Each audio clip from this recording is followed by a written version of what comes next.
का आरआरबी भी आ सकते हैं, ईएसआई भी आ सकते हैं, डीएच में भी आ सकते हैं, जो फॉरेन एग्ज़ाम होता है हार्ड उसमें भी आ सकते हैं। तो ये एक एमसीक्यू बैंक बना हुआ है जो गवर्नमेंट एग्ज़ाम में एकदम तैयार होना है। तो ये बहुत इम्पोर्टेंट क्वेश्चन है जो गवर्नमेंट एग्ज़ाम के लिए बहुत कॉमन एग्ज़ाम है, मतलब कॉमन पड़ता है। तो आज चलते हैं, शुरू करते हैं, कुछ क्वेश्चन के बारे में डिस्कस करते हैं। So first question is the directive power of a lens is define as, जो लेंस का जो डायरेक्टिव पावर है वो कैसे हम डिफाइन करेंगे? Radius of curvature into refractive index by focal length, reciprocal of focal length in metres, radius divided by focal length. तो इनका आंसर हो जाएगा reciprocal of focal length in metres. जैसे कि हम लोग फॉर्मूला जानते हैं, lens power D equal to 1/f। So 1/f equal to power equal to reciprocal of focal length. So number 2 question, a 5 dioptre lens has a focal length of, एक 5 dioptre का lens है, उसका focal length कितना होगा? सो उसी formula में हम लोग को जाना पड़ेगा, एफ इक्वल टू 1/f। तो F equal to focal length equal to 1/d, D का मान दे दिया 5 डायप्टर, तो 1/5 इक्वल टू 0.2 मीटर। तो सेमी में आएगा 20 सेमी। अभी थर्ड नंबर क्वेश्चन ये है कि -2.5 डायप्टर लेंस का फोकल लेंथ क्या होगा? अभी वो वाला प्लस था, ये वाला माइनस है। सो इसका फोकल लेंथ भी माइनस भी आएगा। सो इसका फॉर्मूला क्या होगा? F equal to 1/d। So 1 equal to 1/d equal to 1/-2.50। So इसका मतलब क्या हो गया? 40 हो गया। तो 40 मीटर होना होगा इसमें। तो उसमें क्या है, माइनस है, तो इसके अंदर इसके पहले माइनस लगाना पड़ेगा। सो -0.40 is the right answer.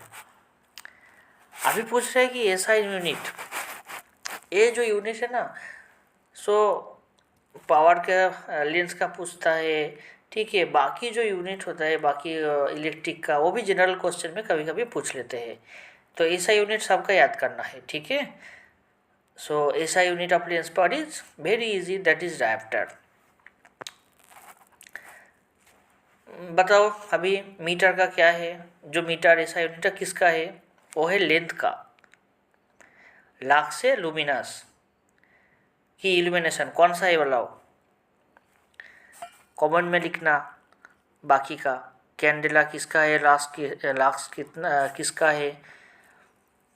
The reduced I has an equivalent power approximately, जो रिड्यूस्ड आई है उनका अप्रोक्सीमेटली पावर कितना है? 40 डायप्टर, 50 डायप्टर, 60 डायप्टर की 80? तो राइट आंसर हो जाएगा 60 डायप्टर। एक्सप्लेनेशन, द सिंप्लीफाइड मतलब reduced eye is considered to have a total refractive power of about 60 dioptre. Okay, next question is the average refractive power of the cornea.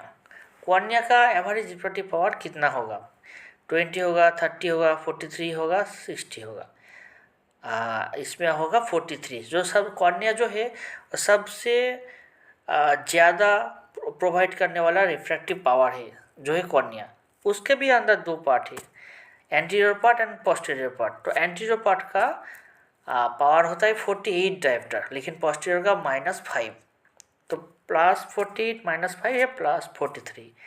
So posterior cornea का -6 है। सो anterior cornea का सबसे ज़्यादा है। ये exam में आता है, ये ट्रिकी क्वेश्चन है, याद करना है। अभी नेक्स्ट क्वेश्चन है, the crystalline lens contributes approximate. अभी जो लेंस है उसका क्या रहेगा पावर? 10 डायप्टर, 17 है, 25 है, 43 है, लगभग 17, 16, 17, 18 ऐसा रहेगा। तो 16 अगर आए तो 16 में दाग दे देना, राइट कर देना। 18 आए तो 18 कर देना। अभी 17 है तो 17 कर देना, ठीक है, कोई बात नहीं। Which refractive surface contributes the greatest power to the eye? हाँ, मैंने अभी अभी बोला कि सबसे ज़्यादा पावर देने वाला आँखों का कौन सा सरफेस है? पोस्टीरियर कॉर्निया है -6, anterior cornea +14, posterior lens lens का है तो टोटल 18 डायोप्टर, रेटिना का तो कुछ नहीं, तो एंटीरियर कॉर्निया होगा सबसे ज़्यादा। Which refractive index is commonly assumed for spectacle lens? Spectacle जो लेंस है, चश्मा का जो लेंस है, उनका रिफ्रैक्टिव इंडेक्स सबसे कॉमन कौन सा एज्यूम कर सकते हैं? 1.00, 1.33, 1.50 की 2। सो ज़्यादातर हम ये 1.50 ही करते हैं। And the last question is Snell's law state, Snell law क्या बोलते हैं कि n1 sin theta 1 equal to n2 sin theta 2, n1 cos theta 1 n2 cos theta 2, theta 1 equal to theta 2, n1 theta 1 equal to n2 theta 2 ना, ये पहला वाला answer होगा, n1 sin theta 1 equal to n2 sin theta 2। Okay, आज ये 10 question है, बाकी सब क्वेश्चन बाद में मिलेगा, एक एक 10-10 करके होगा। आप हमारे साथ जुड़े रहिए, ऐसा वीडियो आता रहेगा, और जिसको ये पूरा नोट चाहिए वो हमारा एक पेड ग्रुप खुला है, उसमें आपको मिल जाएगा, उसका डिस्क्रिप्शन में उसका लिंक मैं दे दूँगा, आप ज्वाइन कर सकते हो। Thank you, good night.